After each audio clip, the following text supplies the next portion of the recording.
ये देखें विलेज के अंदर, गांव के अंदर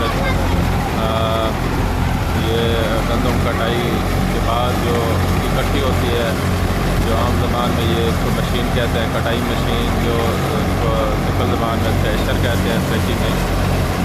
तो ये देखें ये गंदम निकाल रही है और इसके पीछे ये देखें थोड़ी आ रही है।